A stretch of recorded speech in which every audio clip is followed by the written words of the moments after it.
aprender de eso. Y como en la clase, como nos llegó la Biblia, estábamos hablando de los errores en la Biblia y hace varios meses en la universidad estaba hablando con un ateo en el comedor y él me dijo que, ¿sabes que hay tantas contradicciones en la Biblia? ¿Verdad? Y yo dije, bueno, escuché algo de esto, pero ¿cuáles son las contradicciones? Y él me mostró una lista por internet de supuestas contradicciones en la Biblia y muchos fueron como versículos fuera de contexto y como unos también eran variaciones entre el Nuevo y el Antiguo Testamento, como Éxodo 28, el versículo que dice tienes que recordar el sábado, y en el Nuevo Testamento hay como Romanos 14, 5, que dice que todos los días,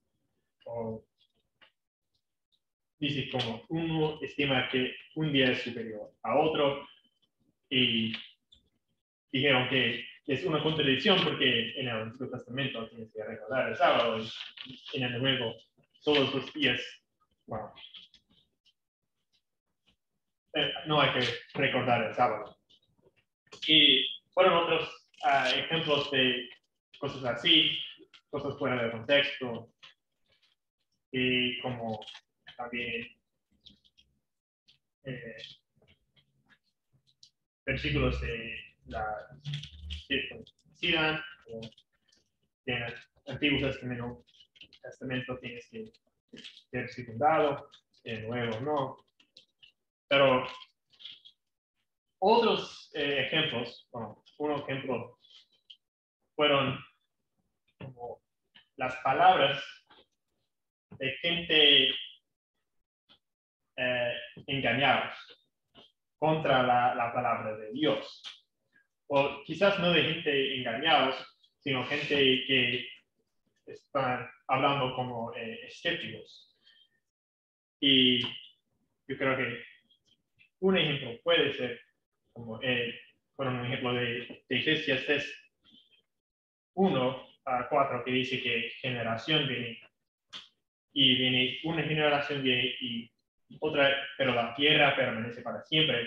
Pero en el segundo de Pedro 3:10 dice que como el mundo se va a quemar. Así que yo creo que Salomón no está diciendo que el mundo va a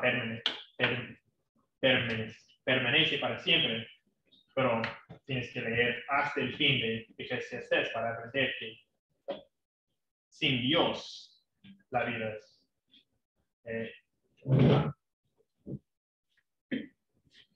y entonces hoy vamos a hablar de los ejemplos de personas que dijeron cosas sin inspiración en la Biblia.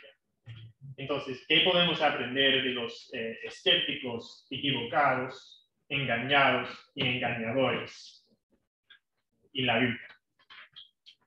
Y tenemos que recordar que la Biblia es inspirada. Y vamos a leer el segundo de Timoteo.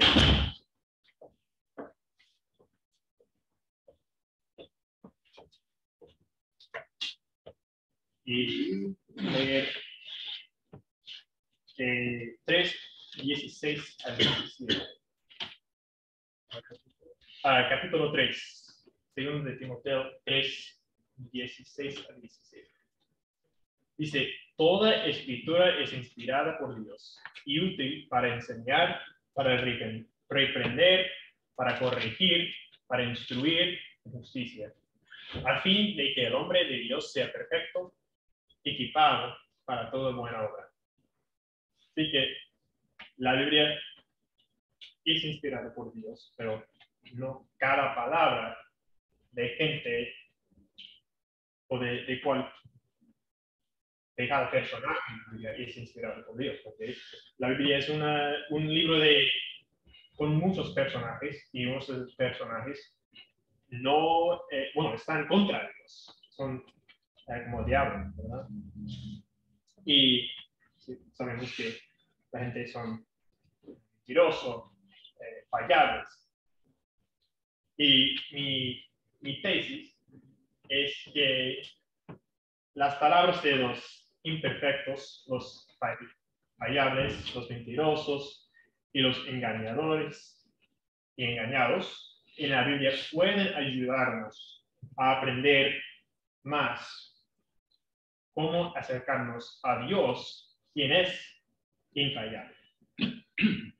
Y el primer cosa que podemos aprender es claro, pero yo creo que todavía hay gente que tiene un problema con eso, es no mezcle la verdad de Dios con una mentira, con el diablo. Y usualmente no decimos que estamos mezclando las palabras de Dios con una mentira, pero hay mucha gente, no en la iglesia, pero hay mucha gente en el mundo y otras iglesias que toman partes de la Biblia que le gustan y saca estas partes y tira la Biblia. Entonces, no debemos usar la Biblia en su contexto. Vamos a leer el ejemplo del diablo, el primer ejemplo del diablo, que usa la palabra de Dios, muy fuera de contexto, en Génesis capítulo 3. Génesis 3, 1 a 7.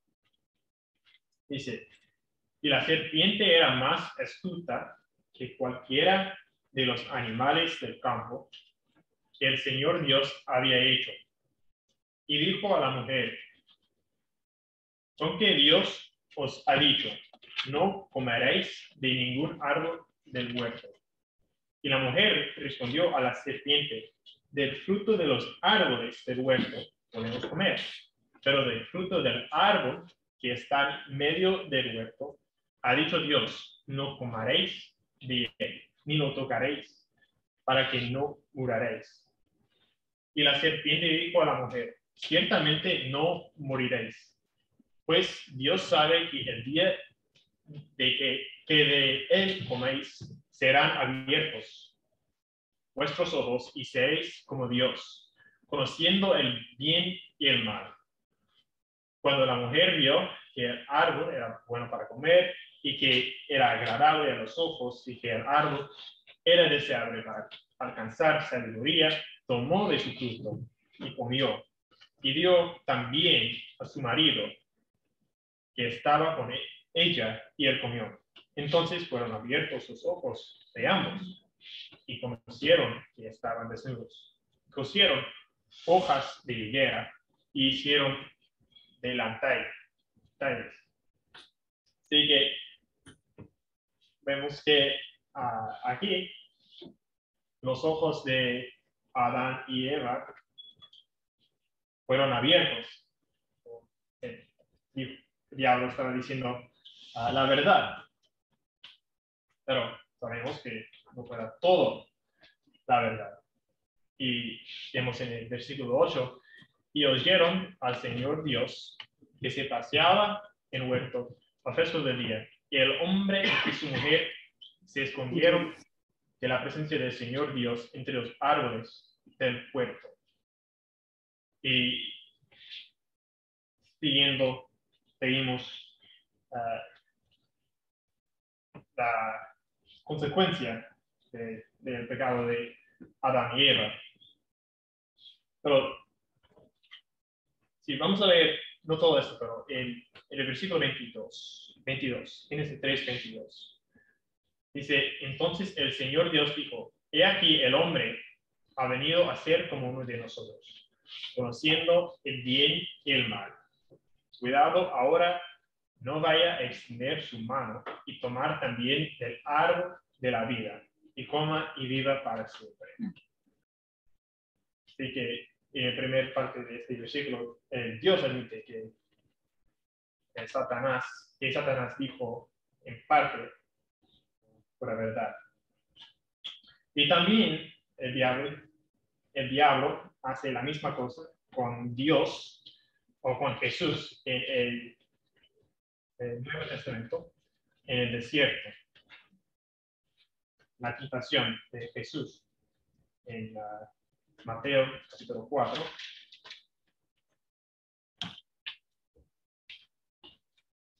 Y versículo 1. Mateo 4. Y dice, entonces Jesús fue llevado por el Espíritu al desierto para ser tentado por el diablo. Y después de haber ayudado 40 días y 40 noches, entonces tuvo hambre. Y acercándose el tentador le dijo, si eres hijo de Dios, di que estas piedras se convierten en pan. Pero él respondió, dijo, escrito está, no solo de pan vivirá el hombre, sino de toda palabra que sale de la boca de Dios. Y ustedes saben mucho de la tentación de Jesús.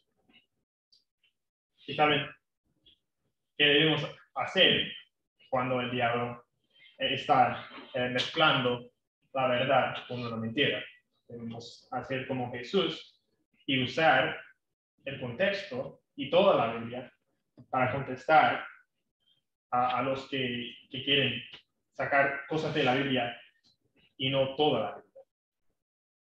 Y no usar toda la Biblia. Y de verdad no te extrañar que el diablo sea el padre de mentira, como vemos en Juan. Así que sea como Jesús y no como Adán y Eva, cuando otros mezclan las palabras de Dios con una mentira. Y para ser como Jesús tenemos que leer la Biblia y tenemos la Biblia en nuestros corazones. ¿Sí? Como dice en Deuteronomio capítulo 11.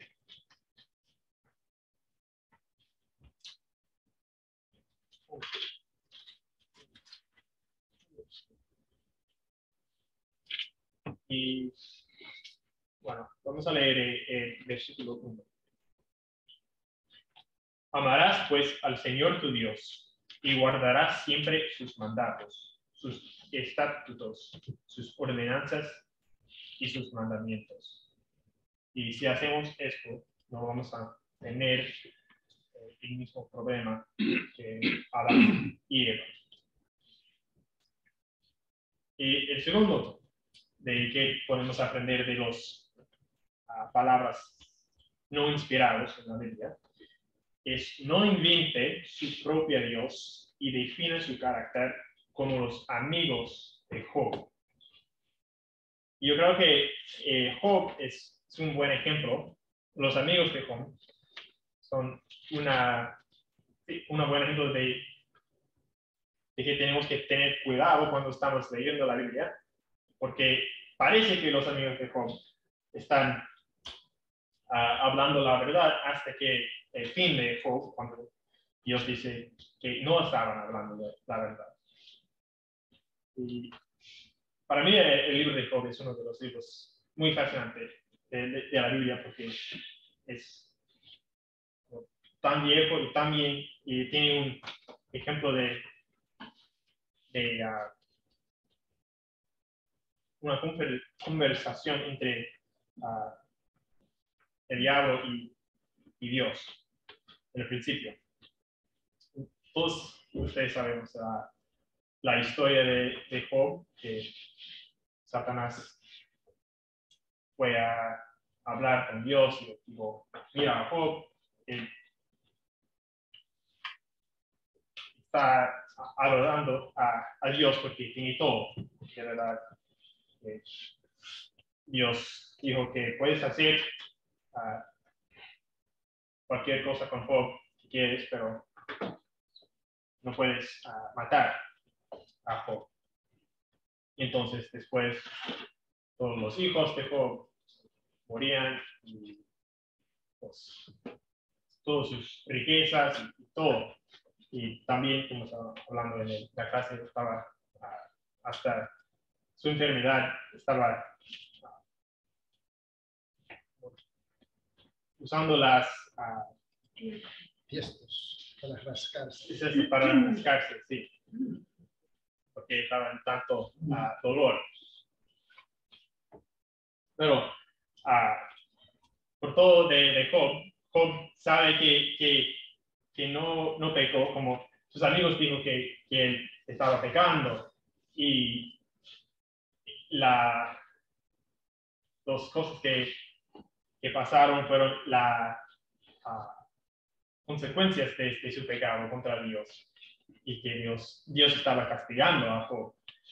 Y yo creo que el mejor ejemplo de los de los amigos de Job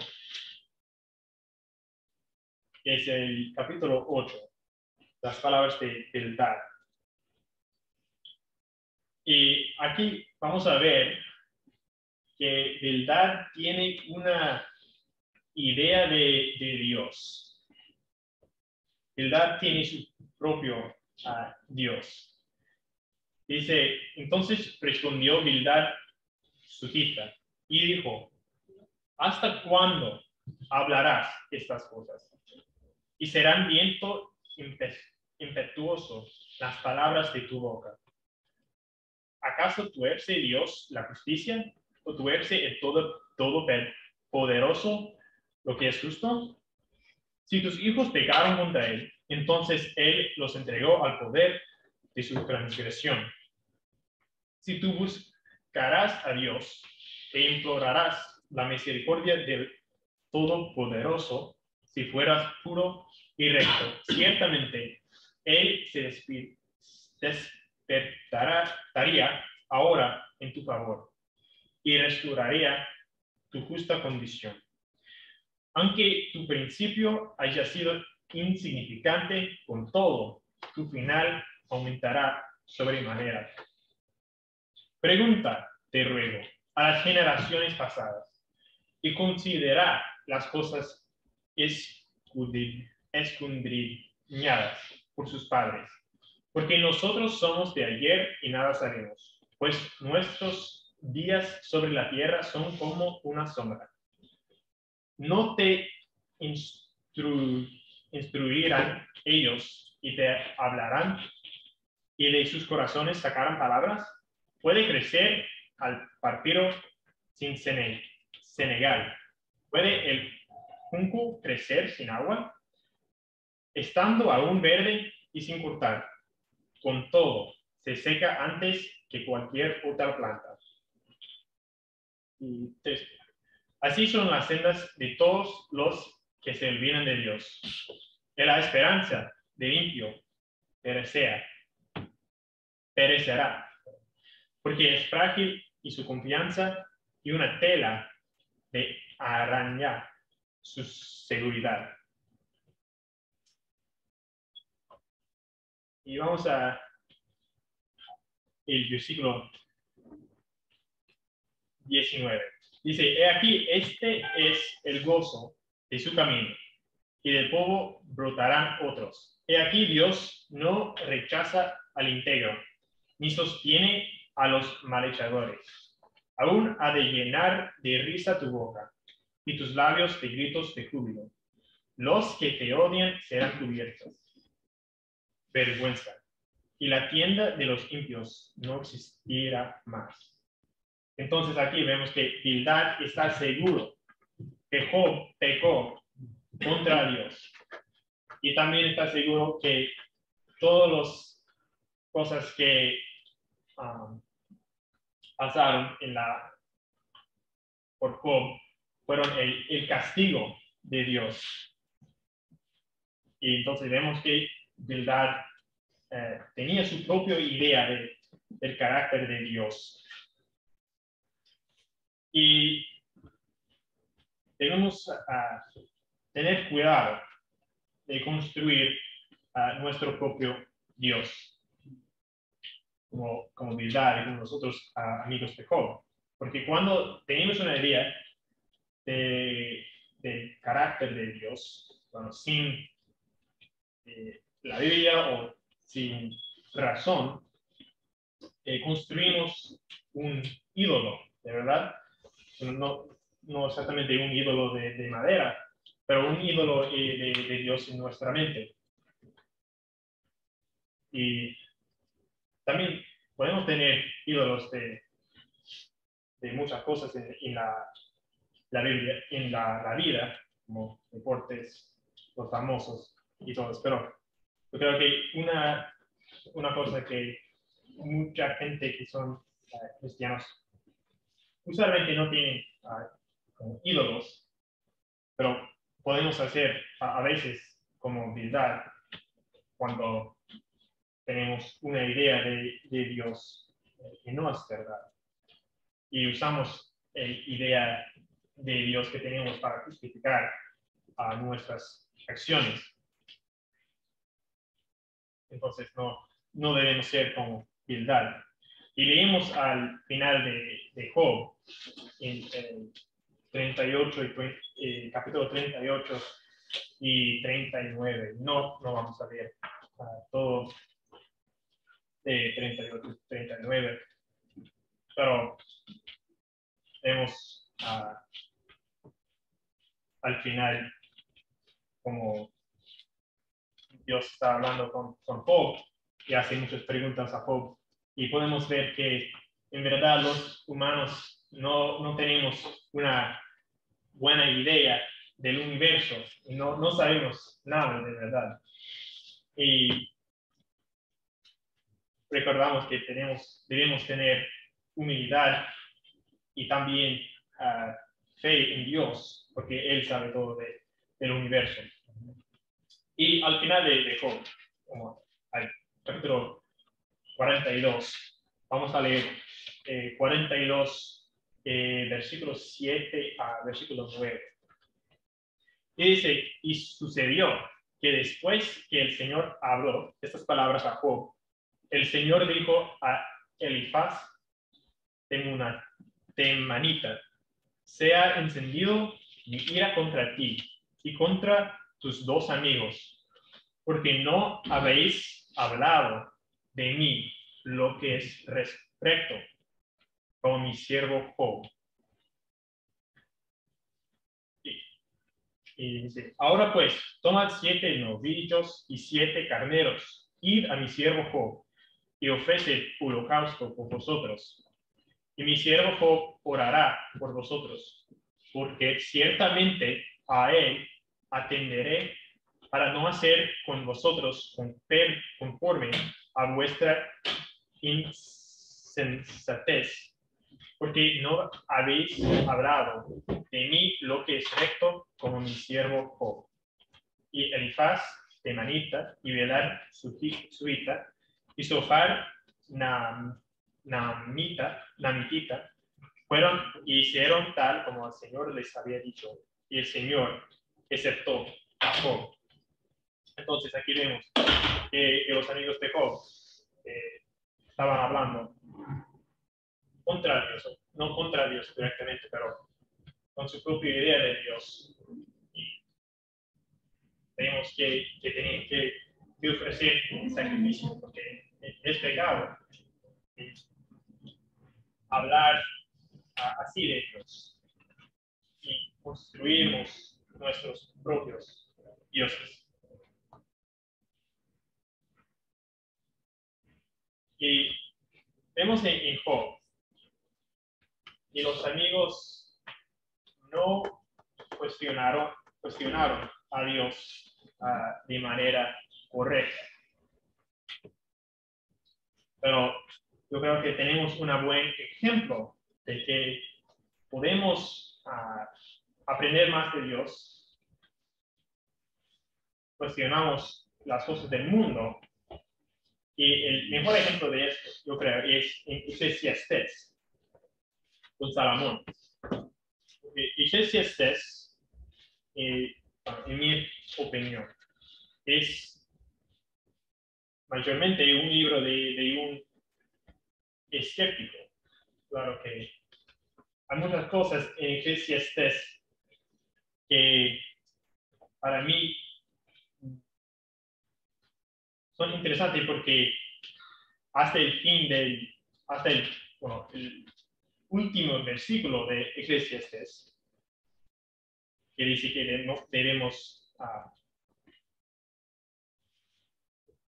tener medio de Dios.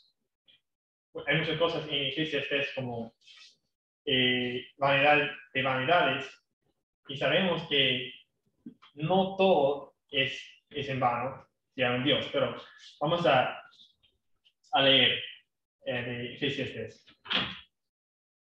y aprendemos cómo debemos ser escépticos como Salomón y no como los antiguos. Y primero quiero decir que tenemos que ser escépticos, no contra Dios, pero contra las cosas que dicen la gente. Y vamos a leer Hechos, capítulo 17. Hechos 17, versículo 11. Dice, estos eran más nobles que los de Tesalónica, pues recibieron la palabra con toda solicitud, escudriñado diariamente las escrituras para ver si estas cosas eran así. Entonces los de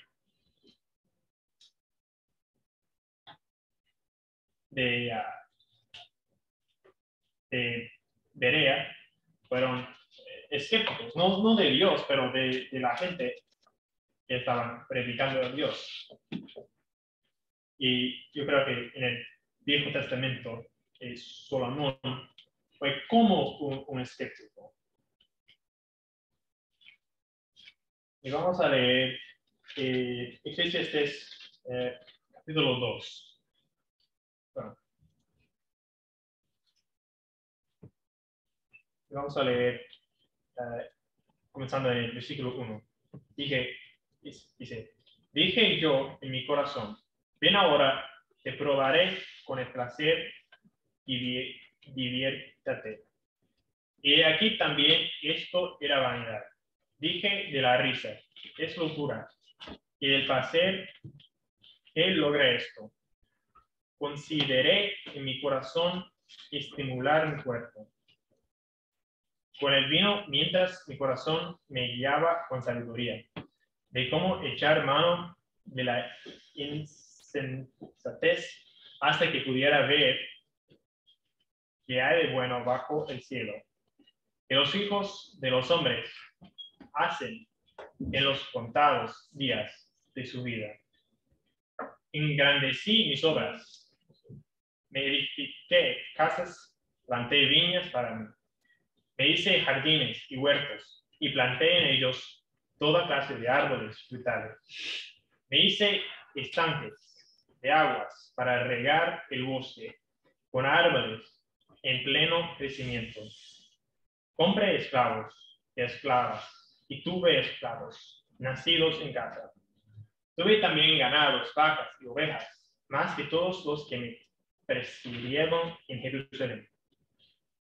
Reuní también para mí plata y oro y el tesoro de los reyes y de las provincias. Me proveí de cantores y de cantoras y de los placeres de los hombres, de muchas concubinas. Y si seguimos leyendo, vimos que Salomón tenía todo, bueno, todo en este mundo. Y si comparamos el capítulo 2 de Eclesiastés con el versículo, o el segundo versículo de Eclesiastés 1, 2, dice, vanidad de vanidades, dice el predicador, vanidad de vanidades, todo es vanidad. Pero si seguimos leyendo, aprendimos que no todo es vanidad, sino todo en la tierra es vanidad. Entonces, la vida es vana cuando la basamos en nuestras posesiones.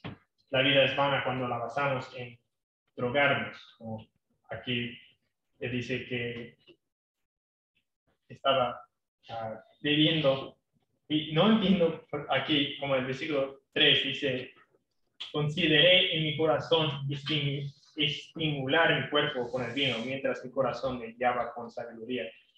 Yo creo que este es un versículo muy interesante, porque estaba bebiendo, parece que estaba como bebiendo vino, y dice que su corazón estaba guiando con sabiduría. Entonces, no sé cómo hizo eso, pero la vida es vana cuando basamos la vida en drogarnos, beber. Y también la vida es vana porque debemos renunciar a todo lo que tenemos. Entonces, todos de nosotros vamos a morir. Y en Eclesiastes capítulo 2, en el 18 a 19.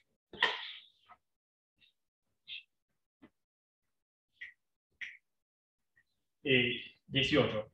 Dice, asimismo, aborrecí todo el fruto de mi trabajo, con que me había afanado bajo el sol, el cual tendré que dejar al hombre que vendrá después de mí.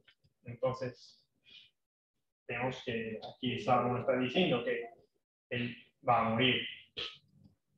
Y dice también el capítulo 3 y el versículo 19, dice,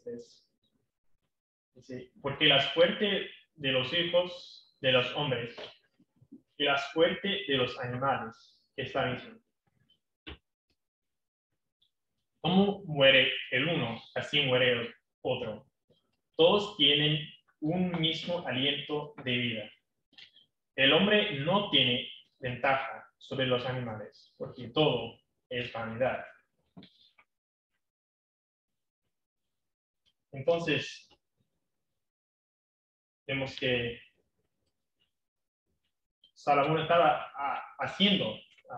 estaba actuando como un escéptico, estaba haciendo preguntas al universo. Pero al final de Eclesiastes, leímos su conclusión. Y es muy importante en aprender Eclesiastes, porque sin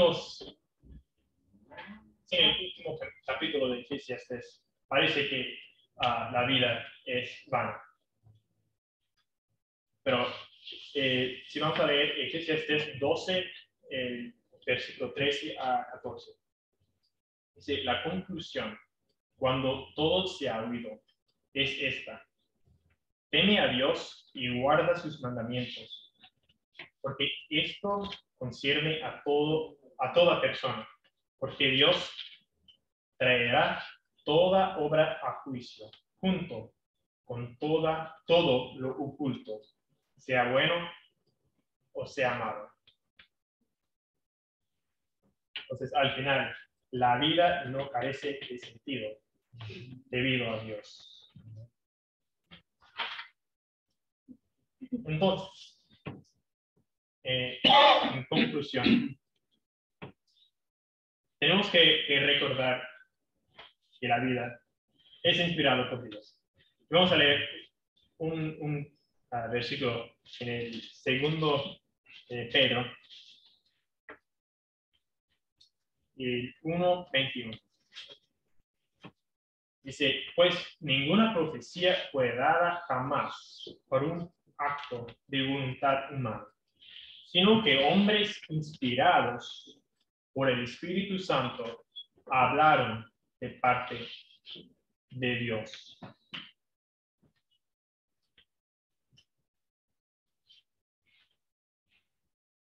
Así que, aunque toda la Biblia es inspirada por Dios, hay personajes y gente y palabras e ideas que no son inspirados por Dios.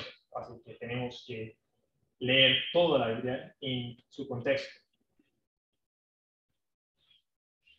Y también tenemos que recordar que la Biblia es un libro de mucha complejidad, que tiene humanos fallables, como tú y yo. Y al final recordamos que no mezcle la verdad de Dios con una mentira, como el diablo. Más bien guarda la palabra de Dios en su corazón, como Jesús. Y también no invente su propio Dios y defina su carácter como los amigos de Job. No queremos creer un ídolo en nuestra mente. Pero recordar, usar el universo y las preguntas de esta vida para llegar a Dios, como Salomón. Y recuerda su conclusión. Vamos a leer su conclusión una vez más.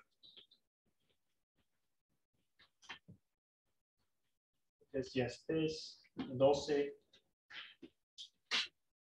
13. La conclusión, cuando todo se ha habido, es esta: teme a Dios y guarda sus mandamientos, porque esto concierne a toda persona, porque Dios traerá toda obra a juicio, junto con todo lo oculto, sea bueno o malo. Gracias, hermano.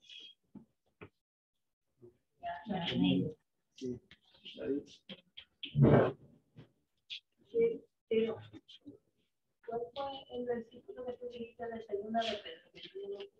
1:21.